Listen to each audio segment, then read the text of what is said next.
that. A&M's got some, there's several unknowns. Um, Coach Maynor, I don't know personally, but he has a great reputation of being a really good football coach. And, the quarterback battle is a little bit up in the air, I think. At least we can't find out exactly what the plan is there. They've got a returner and also a transfer that, we're trying to study a little both. And we do know they got a really good running back in seven. He's a heck of a running back. Love 84 at tight end. Offensive line's got several all-conference performers.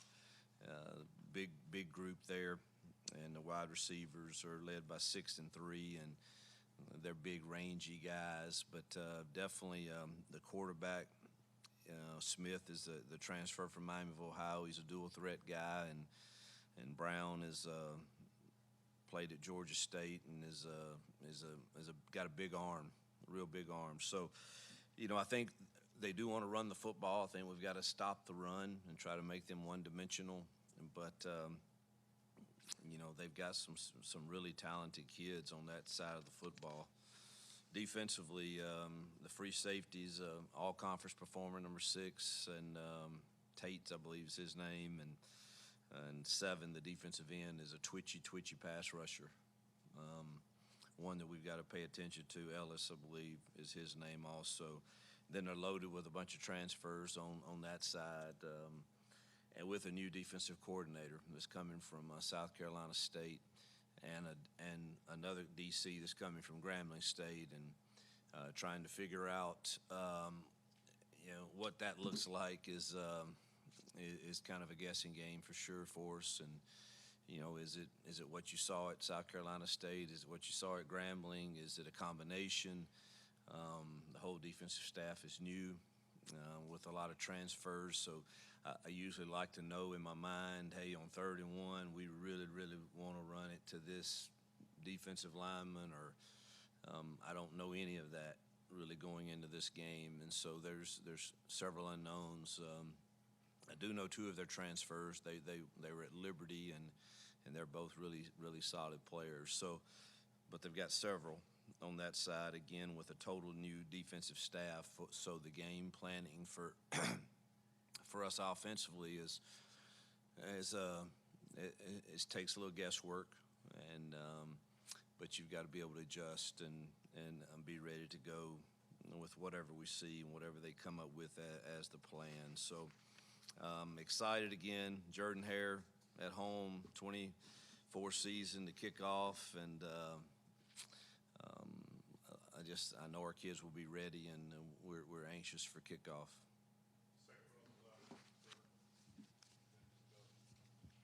Hugh, you talked about swapping guys on the left side of that offensive line last week. How did that go, and do you have an idea of what you want to do this week up front?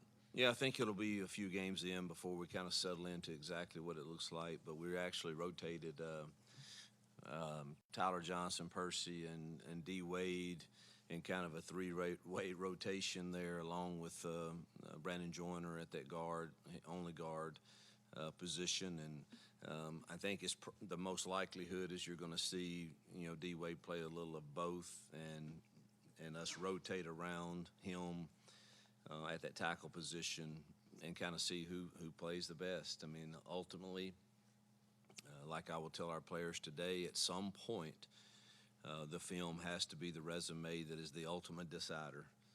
And that's life, and that's football, and nothing can be given. It must be earned week in, week out by the way you practice on the film and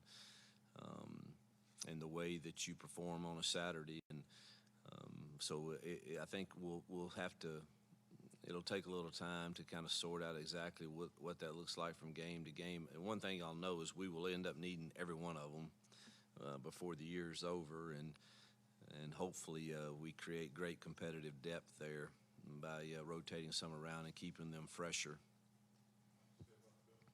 How is it set up as far as who's in the box? Oh, let's see. Offensively, let's see, Nix and Kent and Maurice, Hiller, gonna forget somebody probably. Those four I know are in the box. That would mean that Jesse's probably down to communicate with Kent, and Jake's down for sure, and Marcus is down. Did I get everybody? Ben Agamo was down. Defensively, I think DJ is still working on that. DJ will be down. I think he's just debating on who's best to keep down with him and to go up. Heard from Coach Nix last week. He expressed a lot of confidence in his running back room. How do you plan to use Jarquez and Damari and Jeremiah this year? Keep them fresh and get them touches.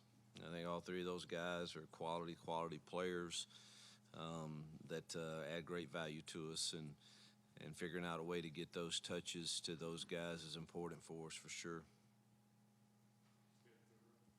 Hey, Coach. Keandre Lambert-Smith has been banged up a little bit in camp, but what has he meant for you guys both, when he gets healthy in the offense, and then we know when he wasn't practicing as much but just around? What has he meant for the rest of the guys in that room and for the offense as a whole? One of the most impressive things about Dre is his leadership, and the way he's bringing along and helping teach and coach and mentor the Cams and Perrys and Malcolms and Bryces. I think he's just – I didn't know if that's the case when you get a transfer, but he has really been selfless in trying to help those guys, and glad to see him. He bounced back at the end of last week, and he looked ready to play. He had a great few practices at the end of the last week. Coach, it looks like, at your starting wide receiver spots, you're pretty solid on who's going to start there. But Perry and Malcolm, we saw a lot of them this fall. Can you talk about how you're going to work those guys in game one and try to get them ready? Yeah, it's pretty free rotation, at that spot I want them fresh. If someone runs a deep route and it's an incomplete or there's not an explosive play, I'd expect the next guy up. And so that we're ready to snap the ball and we're fresher. I don't like the idea of a guy running a streak route and it's a deep incompletion and he's running back to the line, and I've never been a fan of that at all. And so I do think we're at a spot right now where again they're going to have to go out there and do it. In the mock game Saturday, it was freely rotating among those top 6 guys, and still a few too many MAs by the younger guys, and we're going to talk straight about that today when I give them the truth. And one of the hardest things I think today is, you've got to figure out as a coach how you speak hard truth to a player, especially a young one. Without it seems like everything is, used to, Mike, you just, as a coach 10 years ago, you put it on film and said, this is absolutely horrendous. You got to get it right. You're not going to play. You've got to be accountable to the team and to this. And now it's, you really have to think about the way you say those things, because the fine line between coaching is, unfortunately, part of our job is to be critical evaluators, but I don't ever want it to be personal. And it seems as life has changed or whatever, everything is kind of taken personal. And so we as coaches have to do a great job with building relationships with our players where they know, man, the guy honestly cares about me. And when he says, this is absurd of what you're putting on film right now, it's not some type of indication that you as a human being are less than in any way. It's, man, you've got to be accountable to your team. And some of those younger guys, you expect them to make some mistakes. You do.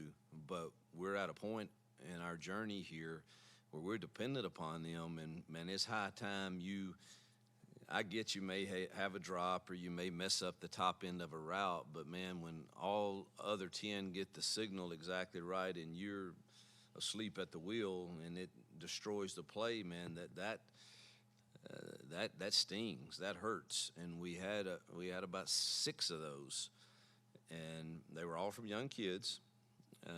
But if we're going to have this free rotation mindset, that's got to change, and so they're going to get challenged today with that. And but I expect you to see a good rotation there early in the games, especially. Obviously, if you get down to it, you got to have your who you think gives you the best opportunity to win the football game out there. But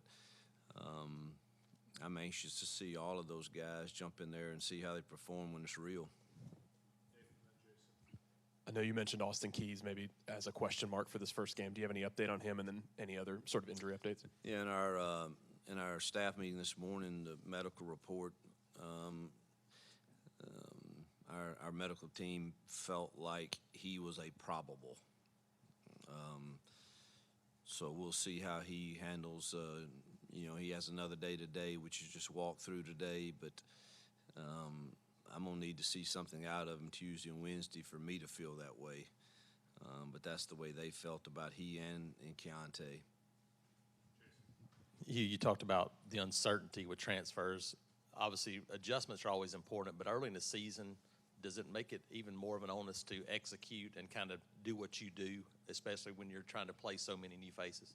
Yeah, I think you feel comfortable with your base calls and that your quarterbacks understand the answers to certain issues, and the fronts may be different than what you kind of planned for, or certain alignments by backers or coverages may be a little different, but some things can't change. Is there 6 in the box? Is there 7 in the box? I mean, those things come back to your base rules, and how do you handle that if they are? And so, early on in the game, you would expect us to still execute our base stuff. We may have to get to the sideline and change a blocking scheme or something, but as far as should the ball have been handed off or should have been thrown, you would expect us to handle that. And then pass pro, heck, we've seen every look under the sun against DJ, so we can't use that as an excuse that all of a sudden they jumped in a different front and we can't pass protect it. So some of the base stuff you would expect us to still be able to execute.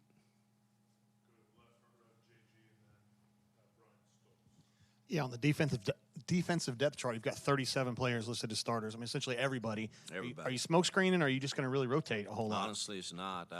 Y'all know how I feel about depth charts from day one. I think they're ridiculous, and they're not accurate, and I'm not trying to hide something from you, but honestly, I don't even know who we have.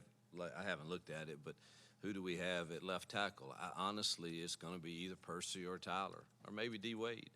I don't know. And then defensively, you want to talk about defensive tackles. We've got 6 that we're going to rotate in there, and I could care less who goes out there the first snap. I really don't. I don't care. And obviously neither does DJ if we got 37 starters. So, you better play a lot of guys, particularly early in the year, and it really, I know it doesn't. I'm laughing about it because I think, but to some people it matters. To some kid it matters. To some mama it matters, and so we'll list them all as starters, the ones that we think are have earned the right to roll out there and play. And I really do mean it. I have no clue who DJ and his staff and Von Trail are going to roll out in the defensive front to start the game. Well, are we in odd? Are we in even? I don't know. But if you're in even, I know J Mac's going to be out there, and I know Keldrick's going to be out there. Those other 6 in the middle, they all have been with the first team. They've all been the second team, or the blue-orange team, as we refer to it, or the white team. And I don't see a ton of drop-off, really. So it's not really a smoke screen. I don't know what the secondary looks like, because that's where we're the thinnest for sure. But I would expect Keontae and Ken Lee to get a nod at the corners, but we're going to need others to play too. We're still trying to figure out the safeties, though, truthfully. Thanks for the extra sleep. How How confident are you in that Peyton can get the job done this year? And how confident are you going into the first game with him controlling the offense? I'm very confident sitting here today, and at the same time, I've said since spring practice that ultimately he's got to get the job done.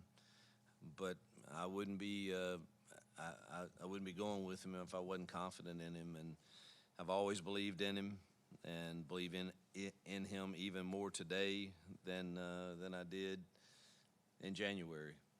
Because of what I've seen and what I witnessed and what I hear in the meeting room and the film room when I'm with him, and I think he's excited to prove that to a lot of people also. What have you seen from Hank since he was designated the number 2 quarterback? Have you seen a change in him, and how's he done? Still has a ways to go in the protections and the fixes that we need him to be able to make. Throws the deep ball extremely well. Needs to be a little more accurate in some of the others. Holden still getting his share of reps and is doing quite well also. But Hank's biggest thing right now is slowing down when he has to slow down and make sure you get protected.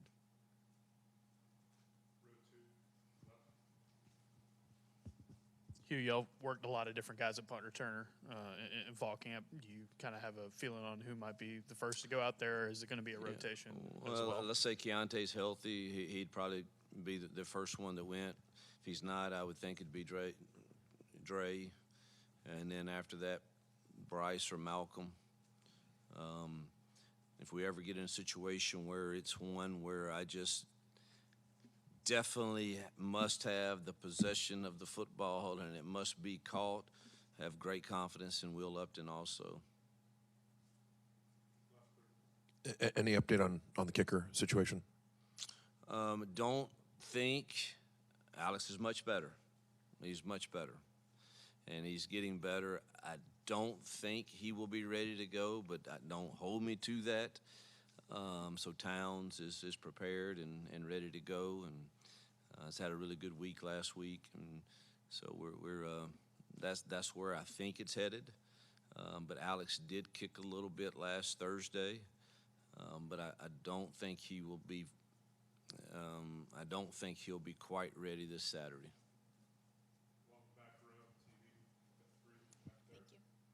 Hey, Coach, as you're getting ready to get year number 2 underway on Saturday, what is the statement you're wanting this team to make? I want us to play with a passion in Jordan Hare that is one that would be consistent all year long, and a confident football team that looks like they love one another and that they love being together at Auburn, and it shows in the way we play and execute. And obviously the coaching in me wants to see us play a smart brand of football, which is taking care of it, the ball, no selfish pre-snap penalties that put you behind the chains, and obviously situational awareness, understanding it's 3rd and 1, and I probably don't need to get booed because you're throwing a fade ball on our RPO system unless you know we're going for it on 4th down. And again, that helmet that this communication deal is kind of helpful with stuff like that, truthfully, because I'm the world's worst at getting to 3rd and 1 and not calling off the RPOs because I expect Peyton or Hank or Holden to know the situation. Now I can feel a little better about those, but really want to see us passionate and execution to be clean without the sloppiness of penalties, taking care of the football on offense, going to get it on defense, and us being a really, really smart situational football team. Hey, Hugh, you mentioned obviously you have no shortage of talent at receiver now this season, but with Sam Jackson coming in with his speed, how do you and the offensive staff plan to utilize him in the RPO game and try to, again, utilize that speed the best you can? Yeah, we're blessed, to have him and, and Robert and Malcolm and Bryce all kind of, in that slot position, and all of them have skill sets, and you know, 3 of those 4 will be freely rotating in the game, and we'll sort it out as the season goes. But everybody's a little different, you know. Sam's definitely got some tools that you can use him in some of the, you know, speed sweep game, screen game, and in the pass game. So he's even played some quarterback before. Who knows? Might see him at Wildcat quarterback, and but glad we have him for sure. Coach, some of the words throughout this offseason have been comfortability, confidence going into this year. So far, as you're coming into this game week, what has validated those feelings for you and stands out about this team on the field? And as you open this press conference, not sure who you are just yet, what do you expect to see through this week and Saturday to start answering that question for you? Yeah, I don't. You don't know how they're going to perform when it gets real, but as far as the things that we've continuously talked about since January through SEC Media Days to now is the just the chemistry and the culture difference that I feel in year 2 with the entire building, and that's continued. I've had no second thoughts on that, even as we've gone through the grind of camp, and that 3rd week's always a tough week with school starting. There's no game, and yet still found reason to feel good about, you know, what I'm seeing from the leadership of our team. Look, most people inherently are selfish, all of us, and the great thing about football is nothing great happens by yourself, and I've been around enough teams to know, man, if they really can get it and understand it's a team first deal, and you take yourself off the platform, which is hard because everybody wants their stats and they have voices in their head telling them that, and you can win a game and somebody's upset because their mama or daddy or uncle told them, well, you didn't get your share and we just won a game. Man, we ought to be singing the fight song and rejoicing together that we did it together. And what I sense from this team right now is that, and the only way that ever happens is for it to be empowered by the players to lead that way.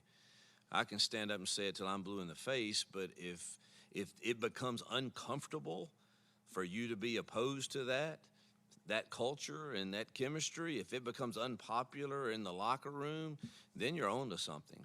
And that's the reason that I am hopeful. Coach, how comfortable are the coaching staff and the players with the new helmet communication? Will it be used a lot this Saturday? The players seem to be handling it pretty easy. It's probably me more than I think I'm talking into it, and I'm not, because I'm not hitting the right button, or, you know, it's I literally have. I mean, I feel like, I don't know. Feel like I'm wearing one of the police belts. You know, there's just stuff everywhere, and you got to hit the right button. So it's taken me some adjusting for sure. The players is pretty easy. I will say unfortunately, we had a little issue with ours in the stadium Saturday, and I sure hope that's not going to be the case. You know, Saturday night. I mean, they quickly got it fixed, but it was 2 plays. But you know, I hope that that's not the case and a reoccurring problem that you might have, and they really couldn't tell me what was wrong with it. So,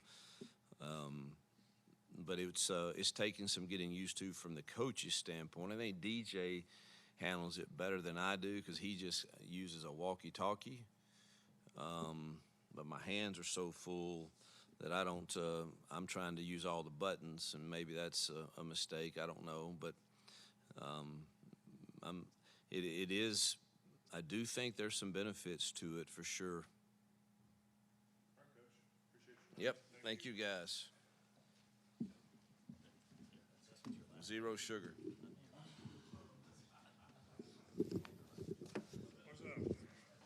How we doing?